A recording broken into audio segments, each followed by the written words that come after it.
নমস্কার বন্ধুরা, আমি বিউটি। আজ আবার একটা নতুন ব্লগ নিয়ে আপনাদের সামনে হাজির হলাম। আশা করি আপনারা ভালো আছেন, আমরাও ভালো আছি। তো আজ আমি আবার চলে আসলাম আমাদের খাওয়া দাওয়ার একটা ব্লগ নিয়ে। তো আজকে যেহেতু হাজব্যান্ডের ছুটি, তাই ইচ্ছা করলো একটু নানা রকম রান্না। তো বাড়ি থাকলে কি হয় জানেন তো, সবাই মিলে একসাথে বসে খাই। তো একটু নানা রকম পদের রান্না হলে সবারই খেতে ভালো লাগে। ছুটির দিনে তো কোনো বেশি তাড়া থাকে না, তো ধীরে সুস্থে খাওয়া যায়।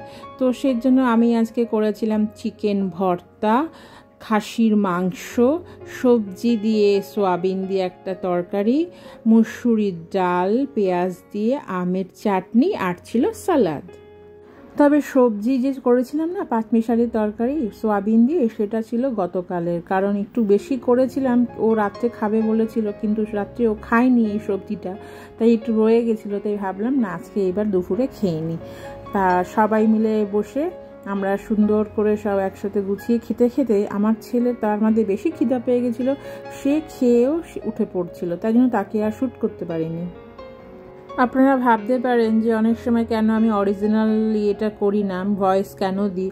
আসলে সত্যি কথা বলতে, আমার ঘরে টিভি চলে সব সময়। এবার যদি কপিরাইট এসে যায়, সেই জন্য হয় হাজব্যান্ড দেখে খবর, না হলে ছেলে কার্টুন দেখে। তো যদি কোনো কপিরাইট এসে যায়, সেই ভয়তে আর আমি দিই না, ভয়েসটাই দিই। তো আমরা সত্যি কথা বলতে ছুটির দিন বলতে আমরা এটাই হচ্ছে আমাদের এনজয়, যে একটু ঘরে বসে একসাথে খাওয়া দাওয়া, গল্প গুজব। কারণ আয়ারল্যান্ডে বেশিরভাগ সময়তেই খুব বৃষ্টি থাকে, আর না হলে ঠান্ডা হাওয়া তো লেগেই আছে।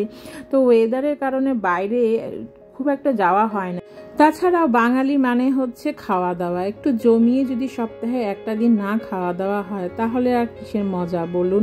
তাই জন্য আমরা একটু সবসময় একটু সময় পেলেই একটু জমিয়ে রান্না হবে, তারপরে একসাথে বসে খাওয়া হবে। সেটা একটা আলাদাই মজা। যদি সাথে থাকে পরিবার, তাহলে তো আর কিছু বলার নেই। তো সেই জন্য আমরা ছুটির দিনটাই, সেই দিনটা আমরা খুব উপভোগ করি এইভাবে খাওয়া দাওয়ার মাধ্যমেই। আশা করি আপনাদের এই ভিডিওটা ভালো লেগেছে। ভালো লাগলে অবশ্যই আপনাদের মূল্যবান মতামত আমাকে কমেন্ট বক্সের মধ্যে লিখে জানাবেন, এবং ছেড়ে যাওয়ার আগে লাইক, শেয়ার এবং সাবস্ক্রাইব অবশ্যই করবেন। তাহলে এরপরের ভিডিওতে আবার আপনাদের সাথে দেখা হচ্ছে। ততক্ষণ আপনারা ভালো থাকবেন এবং সবাই সুস্থ থাকবেন, এই কামনাই করি। ওকে, ধন্যবাদ বন্ধুরা।